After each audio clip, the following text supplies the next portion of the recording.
it's Maddie. Welcome back to my channel, and today's video is extremely basic but very important in realms of diabetes. This is more for newly diagnosed people, anybody who's curious how I check my blood sugar, or any non-diabetics that want to know what a blood sugar check looks like. It's not scary. It is something we have to do a lot.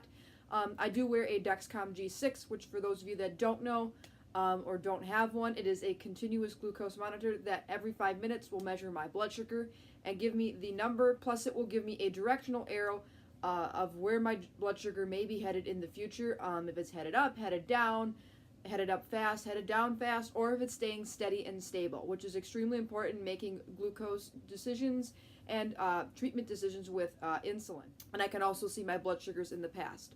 But I still finger stick a couple times a day. I usually finger stick once in the morning and once at night. I just feel more comfortable knowing what my fasting blood sugar was through my blood, and I also want to know what it is before I go to bed, because those are probably the two most critical times to test, and that tends to be when my Dexcom G6 isn't at its finest, where it might be a little more off than I want it to be. But for the most part, I've learned to trust the CGM to make treatment decisions for lunch and dinner and in between time. But when I wake up in the morning and test before breakfast and before I go to sleep and before I take my basal dose, I always make sure I have a finger prick. So I have two different lancing devices that I use to finger stick with. The first one here is the Genteel. I hope to do a video on it very soon. This allows you to test an alternative testing site, such as the palm of your hand, your arm, your knee. Those are the three sites I've tried. And then I have my original lancing device I got when I was first diagnosed. This is the One Touch Delica lancing device.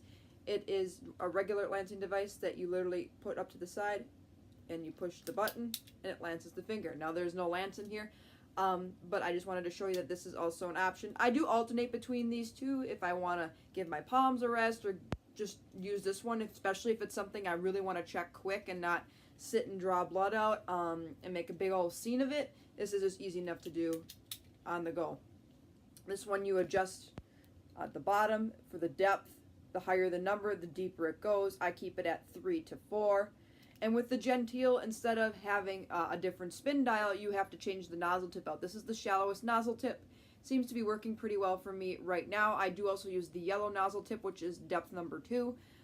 You don't really need to use, I find I don't need to use that high of a depth on this, just because it does draw out pretty good for me. But that's something I'll talk more about later.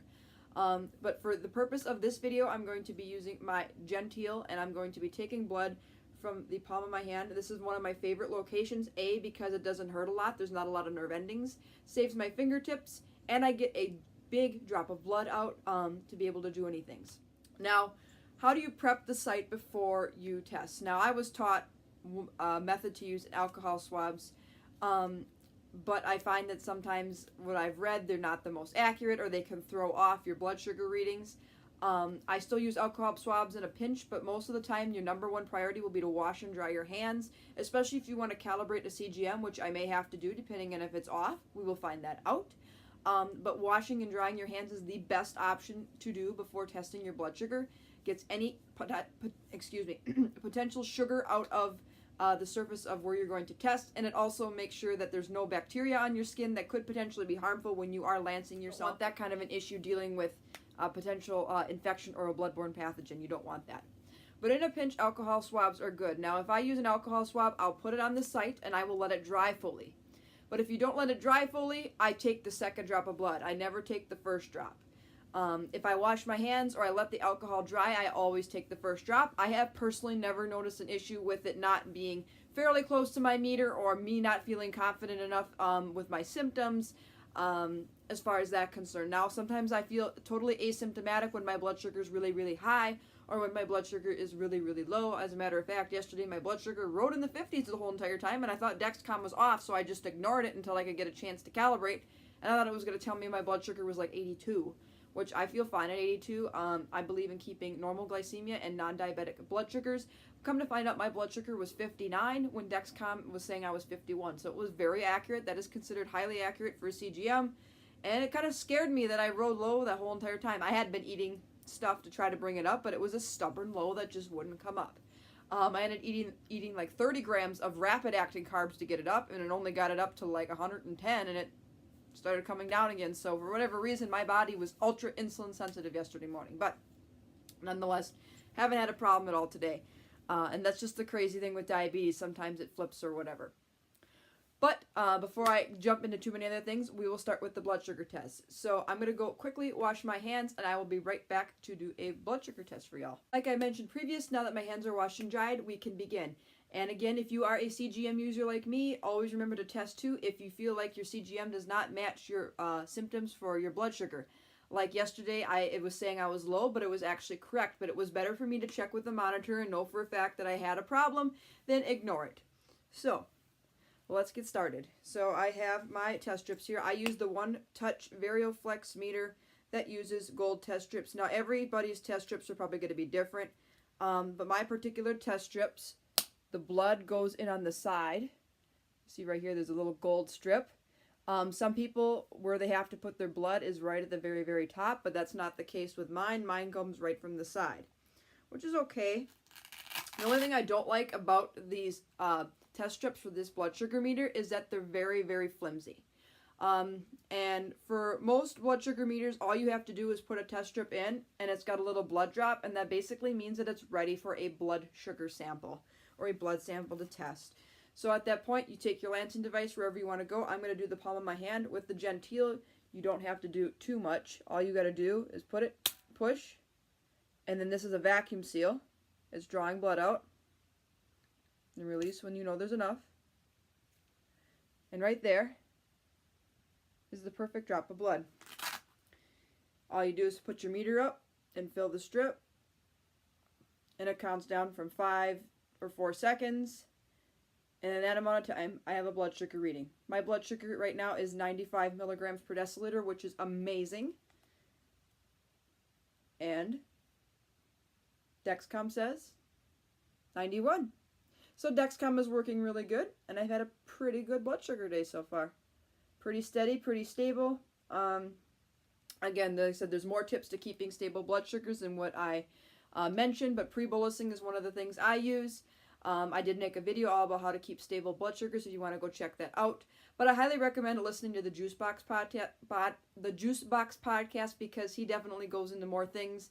He has a bunch of CDE or certified diabetes educators come on there and share their thoughts, especially certified. Oh, I thought my blood sugar was 95. It's 92. So it's even closer than that for whatever reason, because I'm doing this backwards. It looks like it's 95 to me. I highly recommend that you look into the Juice Box podcast. That is great for all kinds of information. He has different guests on that have experience dealing with diabetes, and especially what's cool is he finds diabetes educators that have type 1 diabetes themselves, which makes things so much easier. So now that I'm done, I remove the test strip, discard of that. Now with the Lancing device, if I were to use this pricker, I typically throw my lancet out or dispose of it. I dispose of it immediately into the sharps container with the Gentile because it doesn't go as deep. I change this lancet out once a day. To get Gentile back down, you push the button and it's ready for another load, or it's ready to give another lance again. If you do have a little bit of extra blood, I just take a little tissue that I keep in my pouch and I wipe it off. As a matter of fact, it dried itself. But sometimes I notice no matter what I do, I might get a little extra blood that I don't need. And the other thing too is if you do exercise, do turn your lancet device depth down to a smaller level. Say you normally use like a 4 or a 3. Go with a 2 or a 1. When you exercise, there's more blood flow going to your extremities, and when you have a bunch of blood pumping into your extremities and you use a normal lance or a deep lance, you might have blood gushing everywhere. I had that happen to me one time. When I feel warm, I definitely don't use as deep of a lancet, but because I'm cooler today, I use what I normally would do, and I'm not as active. The blood flow might not be as intense, so that's what I did. But anyways, that is another tip for you guys. I hope you enjoyed this simple but basic video. My blood sugar is 92, not 95, because I can't read. But that makes Dexcom even way more accurate than it was. 91 and 92, it is spot on. I've been getting to trust Dexcom a lot more now. I'm only testing twice a day. I'll actually be testing 3 times because I tested this morning, this time for you guys, and at night before I go to sleep. But I'm definitely eliminating my finger sticks more. I'm getting more comfortable with the idea of letting them monitor, kind of make some treatment, allow the monitor to guide my decisions a lot more, especially before meals, because that's where I was struggling with letting it do some guiding. But it has been very great. It's been a helpful tool, and I definitely trust it more when I've had very stable blood sugars. If my blood sugars were oscillating a lot, I probably wouldn't trust it as much. But anyways, before I drag this video out on how to test your blood sugar, which is probably already gone 10 minutes, I will end it here. I hope you enjoyed this simple and very basic video. If you did, give it a thumbs up. Feel free to hit that subscribe button down below. I post videos every week about diabetes, plus more. And if you do decide to subscribe, there is a notification bell. You can hit that.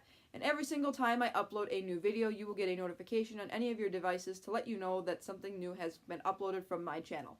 And until tomorrow for another video, take care, God bless, be kind, spread positivity, and be thankful. Bye, everyone.